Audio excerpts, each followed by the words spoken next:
السلام علیکم ورحمۃ اللہ وبرکاتہ۔ الحمد للہ رب العالمین والصلاة والسلام علی رسولہ الکریم وعلی آلہ واصحابہ اجمعین ومن تبعہم بإحسان الی یوم الدین۔ اعوذ باللہ السمیع العلیم من الشیطان الرجیم، بسم اللہ الرحمن الرحیم۔ افلا ينظرون الى الابل كيف خلقت والى السماء كيف رفعت وإلى الجبال كيف نصبت وإلى الأرض كيف سطحت وذكر إنما أنت مذكر لست عليهم بمسيطر إلا من تولى وكفر فيعذبه الله العذاب الأكبر إن إلينا إيابهم ثم إن علينا حسابهم۔ تمام قسم کی تعریف و توصیف، حمد و ثنا، بزرگی اور بڑائی اللہ وحدہ لا شریک کے لیے ہے، جو تمام کائنات کا پناہ خالق اور مالک ہے۔ اور درود و سلام سے تمام انبیاء کرام اور رسول اللہ صلی اللہ علیہ وسلم پر، خصوصاً ہمارے آپ کے آخری رسول محمد رسول اللہ صلی اللہ علیہ وآلہ وسلم پر اور آپ کے اصحاب اور آل پر۔ محترم سامعین، میں نے آپ لوگوں کے سامنے سورہ الغاشیہ کی آخری 10 آیتیں تلاوت کی۔ اس سے پہلے کے درس میں ہم لوگوں نے سورہ غاشیہ کی شروع کی 16 آیتوں کے بارے میں سمجھا تھا کہ اللہ تعالیٰ نے اس میں کیا پیغام دیا ہے اور کیا نہیں دیا ہے۔ سورہ غاشیہ یہ مکی صورت ہے، یہ قرآن میں 88 نمبر کی صورت ہے، 88 نمبر کی یہ صورت ہے۔ اس میں 26 آیتیں ہیں۔ اس صورت کے شروع میں اللہ تعالیٰ نے ان لوگوں کا ذکر کیا کہ جو لوگوں نے دنیا میں تو کام کیا لیکن صحیح کام نہیں کیا۔ ان کے عقیدے خراب تھے، ان کا منہج درست نہیں تھا، بدعت اور خرافات میں تھے، شرک اور کفر میں تھے، نفاق ان کے اندر تھا، اپنی من مرضی زندگی گزاری، من چاہی طریقے سے عبادتیں کی، جیسا اللہ تعالیٰ نے حکم دیا، اس کے رسول صلی اللہ علیہ وسلم کی سنت تھی، اس کے مطابق انہوں نے عمل نہیں کیا۔ اتنی محنتیں کرنے کے بعد، اتنی دقتیں اٹھانے کے بعد، اتنا پیسہ روپیہ خرچہ کرنے کے بعد بھی انہیں آخرت میں کوئی فائدہ نہیں ہوگا، ان کے انعامات کا کوئی انہیں اچھا بدلہ آخرت میں نہیں ملے گا، اور پھر وہ جہنم میں ڈال دیے جائیں گے۔ کہ جہنم کی کچھ کیفیت بتائے گی، جہنم میں کیا ہوگا، کس طریقے سے وہ آگ ہوگی جو جلا کر راکھ کر دے گی۔ وہاں پر کھانے کے لیے کچھ نہیں ملے گا سوائے زہریلا کچھ، ایک جھاڑ ہوگا، اس کے کچھ کانٹے دار درخت ہوگا وہ ملے گا، کھولتا ہوا پانی ملے گا، جس سے نہ بھوک ملے گی نہ پیاس ملے گی، ہمیشہ وہ تڑپتا رہے گا، پریشان ہی پریشان رہے گا۔ وہاں پہ نہ موت آنی ہے، نہ وہ ڈھنگ سے جی پائے گا، نہ مر پائے گا۔ اور پھر اس کے بعد اللہ تعالیٰ نے ذکر کیا کچھ نیک لوگوں کا، کہ نیک لوگ کہاں پر ہوں گے، انہیں کن کن طرح کی نعمتیں ملیں گی، کتنے کیسے مقام پر ہوں گے، نہریں ملیں گی، سکون کی زندگی ہوگی، من چاہی زندگی ہے، جو چاہے گا وہ ملے گا۔ اس طریقے سے اللہ تعالیٰ نے 2 قسم کے لوگوں کا اس میں ذکر کیا۔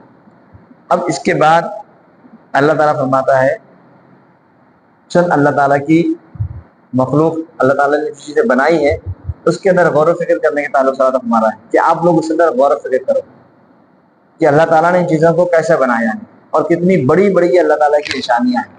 تو اللہ تعالیٰ اپنی قدرت یہاں پہ ظاہر کرنا چاہ رہے ہیں کہ اللہ تعالیٰ کتنے عظیم ہیں، کتنے بڑے ہیں، اللہ کی قدرت کتنی بڑی ہے۔ تو جو اللہ تعالیٰ نے تمہیں جو پیدا کیا اس سے بہت بڑی بڑی مخلوق اللہ تعالیٰ نے پیدا کیا۔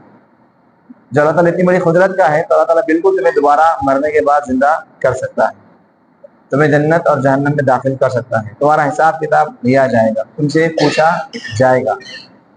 تو اللہ تعالیٰ فرماتا ہے قرآن مجید میں افلا ينظرون الى الابل كيف خلقت، کیا تم نہیں دیکھتے ابل اونٹ کی طرف، کیف خلقت کیسے وہ پیدا کیا گیا۔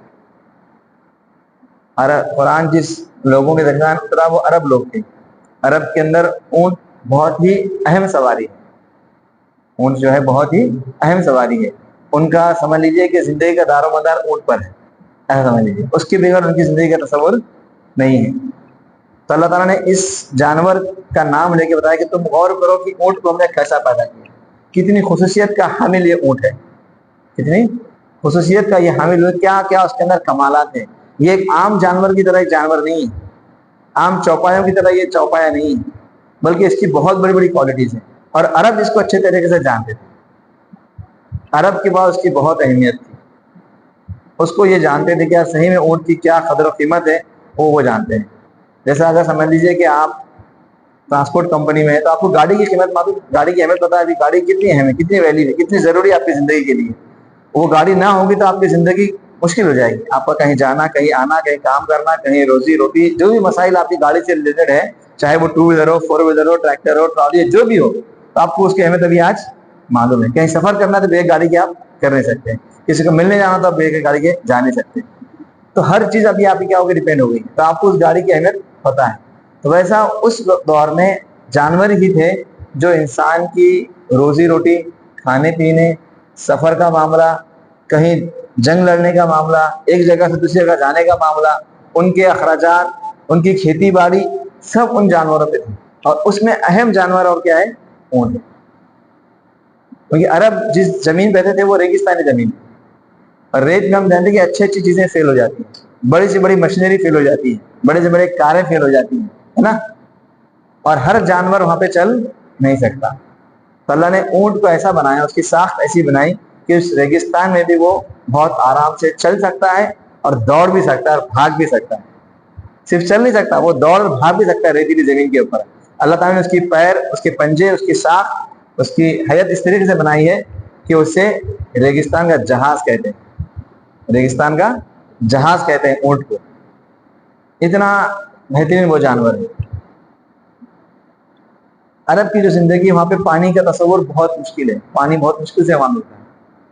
پانی کی بہت اگر اہمیت سمجھنا تو آپ عربوں سے پوچھو، ریگستان والوں سے پوچھو. ہمیں تو بہت آسانی سے یہاں پانی مل جاتا ہے، ہمیں پاس کوئی ویلیو نہیں ہے. پانی کو ہم کتنا بھی ضائع کرتے ہیں، کتنا بھی ویسٹ کرتے ہیں، من میں آیا پی لیے، پھینک دیے، استعمال کر لیے، گاڑی دھو لی، جو مرضی ہم نے کر دیا.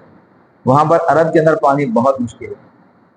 تو اونٹ ایسا جانور ہے کہ جب وہ سفر پہ جاتے تھے اور انسان کے خود کے پانی کے پینے کے لالے پڑے تھے، اونٹ ایسا جانور ہے کہ وہ مہینہ بھر بھی وہ پیاسا رہ سکتا ہے.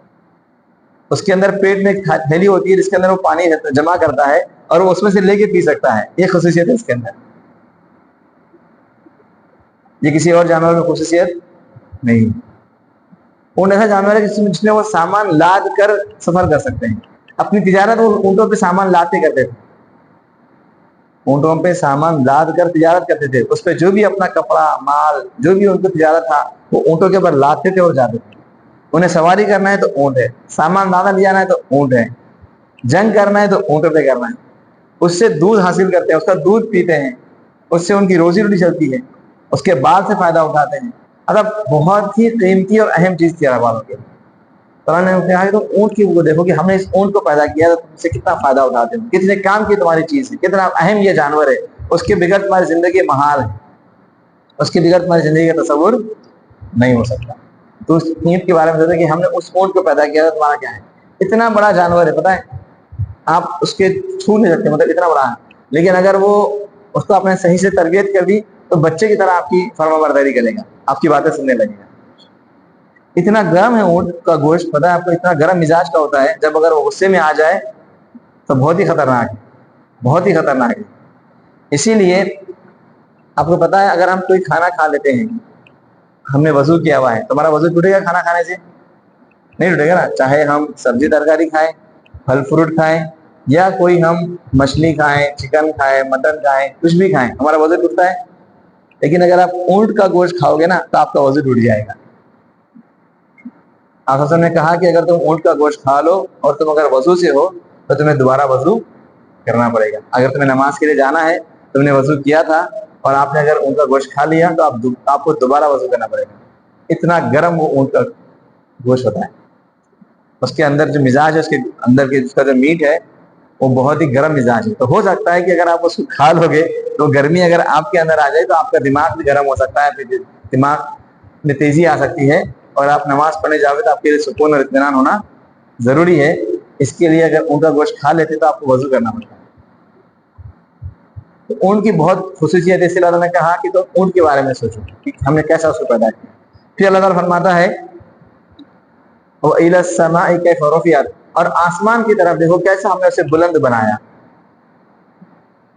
کیونکہ اب عربوں کے لیے کیا تھا، سفر پہ نکلنا ہے، نیچے زمین ہے، اوپر آسمان ہے، اور اونٹ کے اوپر سوار ہے. ٹھیک ہے، تو آسمان کی طرف دیکھو، یہ آسمان کتنا اونچا ہے، کتنا بلند ہے، بغیر کسی ستون کے، بغیر کسی کالم کے کھڑا ہوا ہے. اتنا لمبا ہے کہ جہاں تک آپ کی نظر جائے گی آسمان کبھی ختم نہیں ہوگا. آسمان اتنا بڑا ہے کہ آج تک بھی سائنس سمجھ نہیں پائے کہ وہ کتنا بڑا ہے. کتنے ستارے، کتنے سیارے، کتنے گیلیکسیز اس کے اندر ہیں.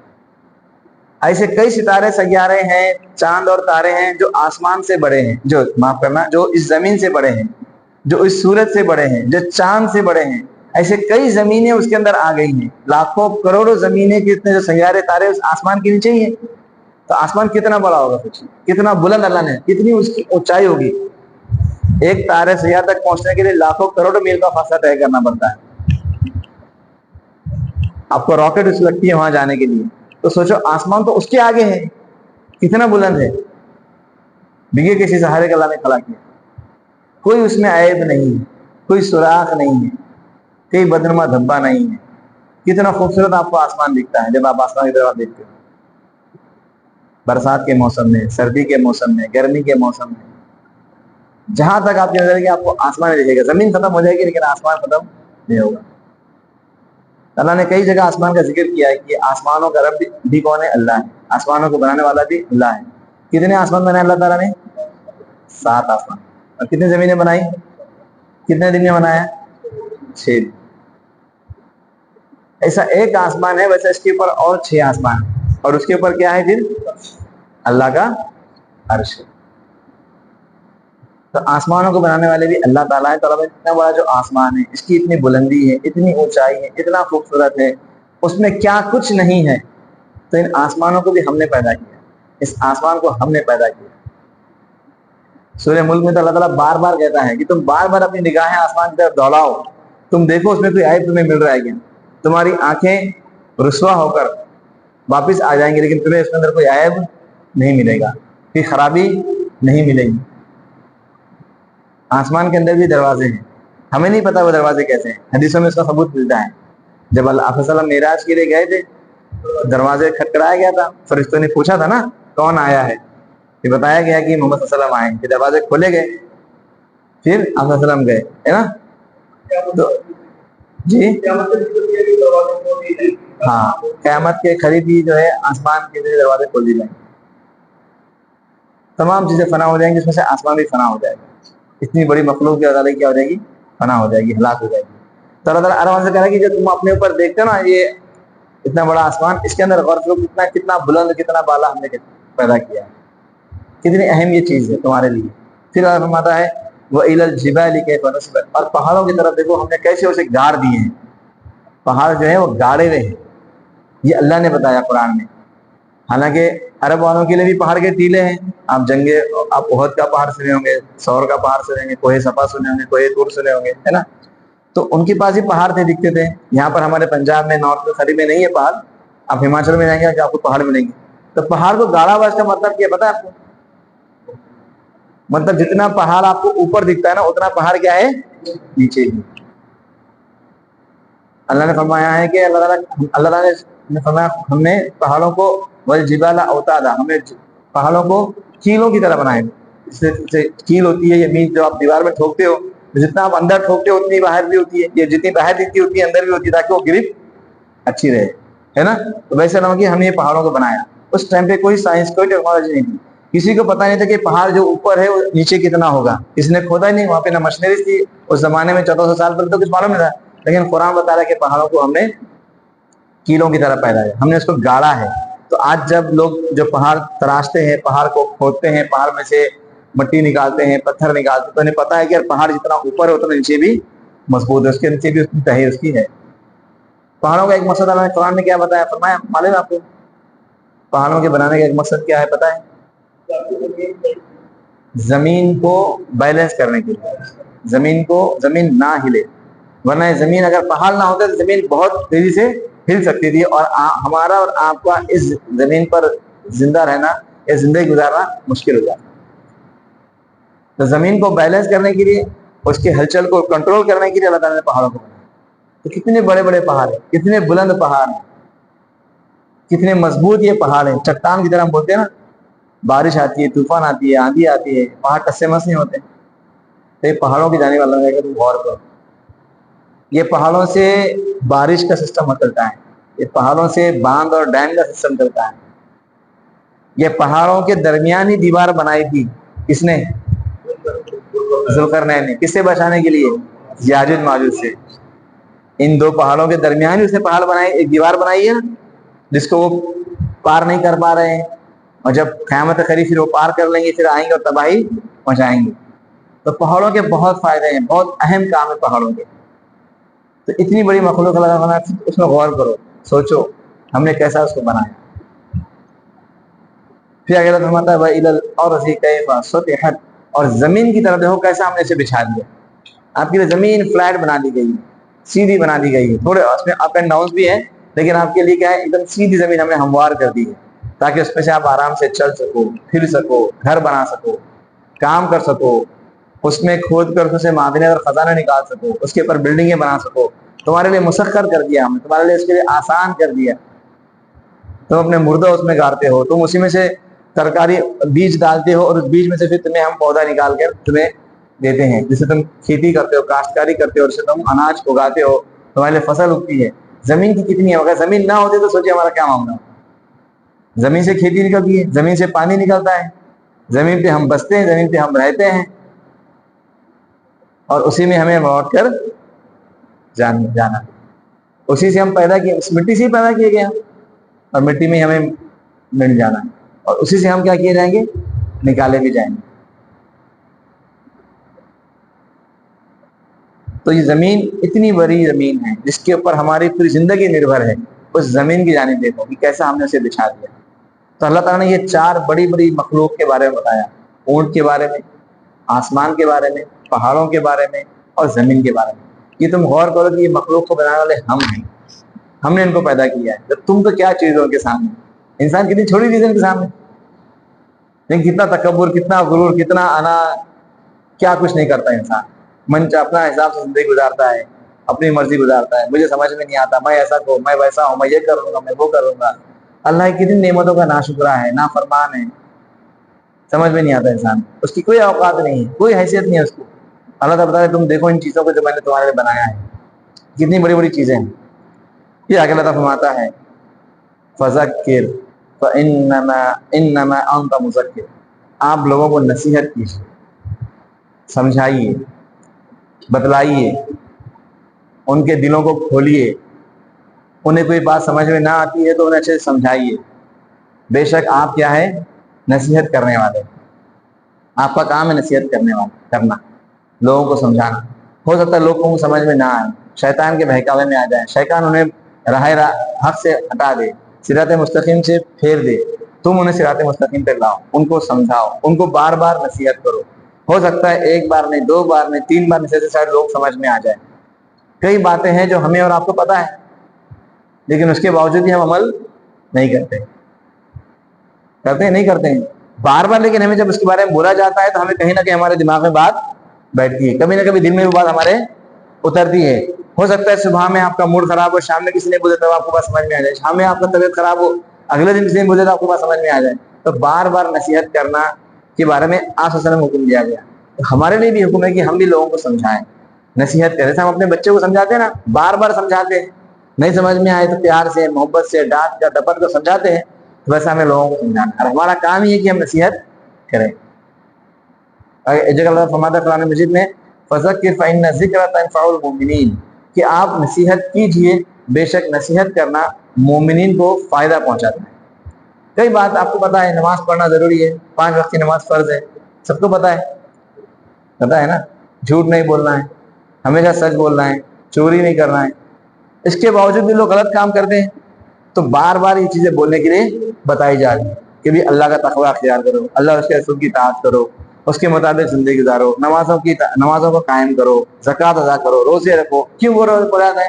قرآن میں ایک جگہ اللہ تعالیٰ بول سکتا تھا اطیعوا اللہ واطیعوا الرسول، یقیموا الصلاۃ وآتوا الزکوٰۃ. انہوں نے کیوں بار بار کہا اطاعت رسول کے اوپر، اطاعت اللہ کے اوپر؟ کیوں بار بار نماز اور زکوٰۃ کے بارے میں بار بار حکم دیا؟ کیونکہ پتا ہے انسان، اللہ تعالیٰ کو انسان کی فطرت پتا ہے، ایک مرتبہ بولنے سے سمجھتا سنتا نہیں ہے، اسے بار بار بولنا پڑتا ہے، الگ الگ انداز سے بولنا پڑتا ہے، الگ الگ طریقے سے بولنا پڑتا ہے، تب جا کے وہ سمجھتا ہے. یہاں پہ اللہ تعالیٰ حکم دے رہا ہے کو کہ آپ لوگوں کو نصیحت کیجیے، آپ نصیحت کرنے والے ہیں. لست علیہم بمسیطر، آپ ان کے پر نگہبان نہیں ہیں، آپ ان کے پر داروغہ نہیں ہیں. آپ ان کے پاس زبردستی نہیں کر سکتے. دین میں کیا ہے, ہمیں اچھی باتیں کہنے کا تو حکم ہے, لیکن ہم کسی کو زبردستی نہیں کر سکتے, کسی کو مار اور پیٹ نہیں کر سکتے. زبردستی کسی کا نام مسلمان بنا سکتے ہیں, زبردستی کسی کو مار کر کے ہم کہہ سکتے ہیں کہ تو نماز کے لیے آؤ, تم یہ کام مت کرو. اس کو ہمارا کام ہے نصیحت کر دینا, اس نے قبول کر لیا اس کا فائدہ, نہیں قبول کیا اس کی مرضی. آپ کو آپ کا ثواب مل جائے گا, آپ کو آپ کا اجر نیکی مل جائے گی. وہ نیکی نہ کرے, آپ کی بات نہ سنے, اس کی وجہ سے آپ کو کوئی گناہ نہیں ہوگا. وہ نہیں سن رہا, اس کے لیے آپ کے اجر میں کوئی کمی نہیں ہوگی. آپ کو آپ کا اجر, آپ کا کوٹا, آپ کا بینیفٹ, آپ کا ریوارڈ, آپ کے پوائنٹس آپ کو مل جائیں گے. آپ کو چنتا نہیں کرنے کی وہ میری بات سن رہا ہے یا نہیں سن رہا ہے, آپ کا کام پہنچانا ہے, ایک بار نہیں بار بار پہنچانا ہے. آپ ان کے پر نگہبان نہیں ہو, داروغہ نہیں ہو. سورہ بقرہ میں اللہ فرماتا ہے, فرماتے اللہ تعالیٰ لا اکراہ فی الدین. آیت الکرسی ختم ہو, آیت الکرسی ہے, آیت الکرسی جیسی ختم ہو جاتی ہے اس کے بعد فرعون نے کیا فرمایا, لا اکراہ فی الدین, دین میں زبردستی نہیں. بچوں تک کے لیے حکم دیا گیا ہے کہ جب 10 سال تک کی عمر ہو جائے تو آپ ان کو مارو, سمجھاؤ, حکم دیا ہے تاکہ بچوں کی تربیت ہو. اس کے بعد آپ کو کوئی حکم ملتا ہے آپ کو مارنے کا, زبردستی کرنے کا؟ آپ کی خود کی بیوی ہے تو اس کو آپ کو مارنے کا حکم نہیں ہے. تنبیہ کرنا بھی ہے تو کیا بولا گیا, صرف مسواک کی لکڑی سے, چھوٹی سی لکڑی ہوتی ہے اس سے آپ اس کو تھوڑا سا مار سکتے ہیں اگر آپ کو تنبیہ کرنا ہے, ورنہ اس کے بھی مار آپ سکتے ہیں. تو کسی پر زور زبردستی اسلام میں نہیں ہے, نہ بیوی پہ, نہ بچوں پہ, نہ دوسروں پہ, کسی پہ بھی نہیں. نصیحت کرنا لیکن آپ کا کام ہے, بار بار بولنا آپ کا کام ہے. آپ صلی اللہ علیہ وسلم اتنے فکر مند تھے امت کے تعلق سے, اتنے پریشان تھے کہ آپ صلی اللہ علیہ وسلم بہت فکر مند تھے, بہت درد آپ صلی اللہ علیہ وسلم کی امت کے لیے کہ میری امت کو میں جہنم سے بچا لوں, جو غلط کام کرے میں ان سے روکوں, جو غلط کفر اور شرک میں پڑے ہوئے ہیں ان سے میں روک کے انہیں توحید اور ایمان کی طرف میں لے آؤں. اس کے باوجود بھی لوگ سنتے نہیں تھے, سمجھتے نہیں تھے. آپ صلی اللہ علیہ وسلم پریشان ہو جاتے, ان کے بارے میں فکر کرتے, دعائیں کرتے, روتے. تو اللہ تعالیٰ نے کئی جگہ قرآن میں فرمایا لعلک باخع نفسک, تم اپنے نفس کو ہلاک کر دو گے اے محمد صلی اللہ علیہ وسلم. اگر لوگ نہیں بات مانیں گے, نہیں آئے گے, تو کیا تم اپنے نفس کو ہلاک کر لو گے ان کے چلتے ہوئے؟ یہ نہیں سننے والے ہیں تو تم کیوں پریشان ہو رہے ہو؟ تم اپنی جان کو, اپنے نفس کو کیوں ہلاکت میں ڈال رہے ہو؟ ہدایت دینا ہمارے ہاتھ میں ہے, تم پریشان مت ہو, تم داروغہ نہیں ہو. تمہارا کام صرف پہنچا دینا ہے, تبلیغ کر دینا ہے, دعوت دے دینا ہے, نصیحت کر دینا ہے, ڈرانا ہے, خوشخبری دینا ہے. ان کو توفیق ملے گی نہیں ملے گی, ہدایت آئے گی نہیں آئے گی, وہ تم ہم پر چھوڑ. ٹھیک ہے. اور یہ جو آیتیں ہیں مکی زندگی کی, کچھ احکام بعد میں مدنی زندگی میں آئے ہیں, جہاں پر کچھ چیزوں کے لیے اللہ تعالیٰ نے آپ صلی اللہ علیہ وسلم کو حکم دیا کہ تم اس معاملات میں لوگوں کو زبردستی کر سکتے ہو, لوگوں کو اس کے بارے میں زبردستی کر کے ان کو بول سکتے کہ تم اس کام کے لیے آؤ. زکوٰۃ دینے کا معاملہ ہو گیا, لوگوں سے زبردستی زکوٰۃ وصول کی جائے گی. اگر حاکم وقت, اگر اسلامی حکومت ہے, حاکم وقت مسلمان ہے, خلیفہ ہے, تو وہ لوگوں سے زبردستی بھی زکوٰۃ وصول کر سکتا ہے. اس کو وہ پاور اتھارٹی دی گئی ہے. اسے وہ لوگوں کو نماز پڑھنے کے لیے وہ فورس کر سکتا ہے, انہیں نماز کے لیے بلا سکتا ہے, نہیں آئیں گے تو پنشمنٹ دے سکتا ہے. لوگ جس طریقے سے زنا کاری کرتے ہیں, چوری کرتے ہیں, تو اس کے اوپر وہ جرم عائد کر سکتا ہے نا.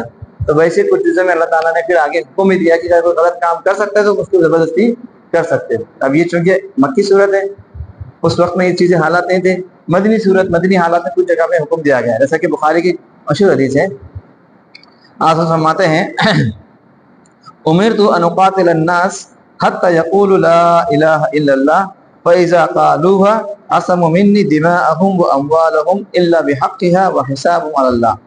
مجھے یہ حکم دیا گیا ہے کہ میں لوگوں سے قتال کروں, ان سے جنگ کروں.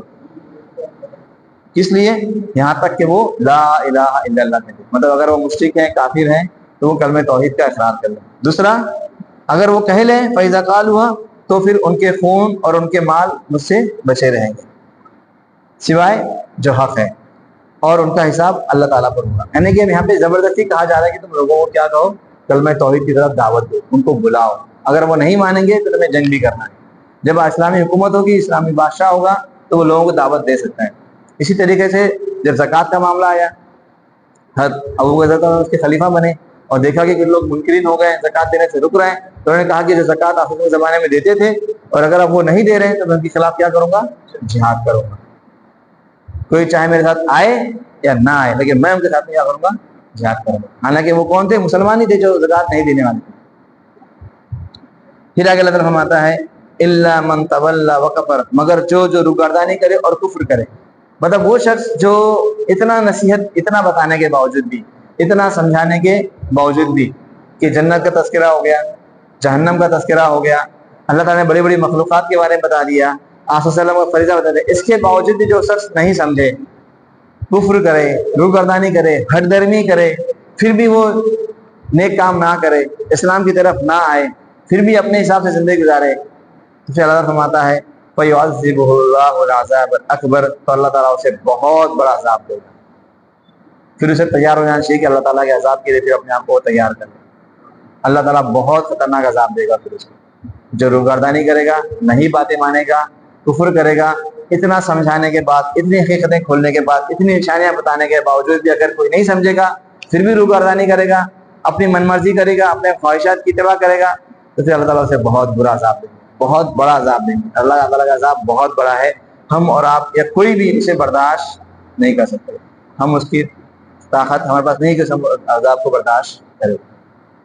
اللہ تعالیٰ ہم پہ کیا وارننگ دے رہا ہے. اور کیا فرمانا تعالیٰ، اِنَّ إِلَيْنَا إِيَابَهُمْ، انہیں سمجھنا چاہیے کہ انہیں لوٹ کر ہماری جانب ہی لوٹ کر آنا ہے. اِنَّ إِلَيْنَا إِيَابَهُمْ، ان کا لوٹنا ہماری ہی جانب ہے. کہاں جائیں گے؟ مر کر، بھاگ کر کہاں تک جائیں گے؟ اللہ کے پاس ہی لوٹ کر آنا ہے. اللہ کی جانب ہی تم اٹھائے جاؤ گے، محشر کے میدان میں سب جمع کیے جاؤ گے، سب کا حساب کتاب ہوگا، ہمارے پاس ہی لوٹ کر آنا ہے. کہیں تمہیں جانے کی اور پناہ نہیں ملے گی. تم سوچ لو کہ ہم یہاں چلے جائیں گے، اس کا دامن تھام لیں گے، اس کی پناہ میں آ جائیں گے، اس کو سفارشی بنائیں گے. میری اجازت کے بغیر کچھ نہیں ہوگا. ثم ان علینا حسابهم، اور جب تم میرے پاس آؤ گے تو پھر میری ہی جانب ان کا کیا ہوگا؟ حساب اور کتاب ہوگا. میں ان کا حساب کتاب لوں گا. کیا کام اچھے کیے تھے، کیا برے کیے تھے، کتنے اچھے کام ہیں، کتنے برے کام ہیں. میزان ہوگا، عدل ہوگا، اعمال تولے جائیں گے، الگ الگ گروپ بنائے جائیں گے. مجرمین کا الگ گروپ ہوگا، مومن کا الگ گروپ ہوگا، متقیوں کا الگ گروپ ہوگا. وہاں پہ سب کا جو ہے کالا چٹھا ظاہر کر دیا جائے گا. جس نے جو کرتوت کیے سب بتا دیے جائیں گے، اچھے برے، چوری چھپکے، اکیلے میں، مجمع میں، جو بھی کام کیے ہوں گے سب ظاہر کر دیا جائے گا. سب کے سینوں کے دلوں کے بھید ظاہر کر دیے جائیں گے. تو اللہ تعالیٰ ہم پہ ڈرا رہا ہے کہ تم اگر روگردانی کرو گے، کفر کرو گے، تو ہمارا عذاب بہت بڑا ہے. لوٹ کر ہماری جانب آنا ہے، اور ہمارے پاس ہی تمہارا حساب کتاب ہے، پھر ہم جیسا چاہیں گے تمہارا معاملہ کریں. تو اللہ تعالیٰ سے دعا ہے اللہ تعالیٰ ہم تمام کو کہنے سننے کے ساتھ عمل کرنے کی توفیق عطا فرمائے. اللہ تعالیٰ کی نشانیوں میں غور کرنے اور اپنے ایمان کو مضبوط کرنے کی توفیق عطا فرمائے. قرآن اور سنت کے مطابق زندگی گزارنے کی توفیق عطا فرمائے. اللہ تعالیٰ ہم تمام کے اعمال کو قبول فرمائے. ہمیں جو پریشان ہیں، مصیبتوں کی پریشانی اور مصیبتوں کو اللہ تعالیٰ دور فرمائے. جو وفات پا چکے ہیں ان کی مغفرت فرمائے. جو مقروض ہیں قرض کا معاملہ آسان فرمائے. جو ہمیں مسلمان پریشان ہیں جہاں کہیں بھی ہو، اس ملک میں، اس ملک کے باہر، فلسطین میں، تمام مسلمانوں کی، مظلوم مسلمانوں کی اللہ مدد فرمائے. آمین. وآخر دعوانا ان الحمد للہ رب العالمین. سبحان ربک رب العزة عما یصفون والسلام علی المرسلین والحمد للہ رب العالمین.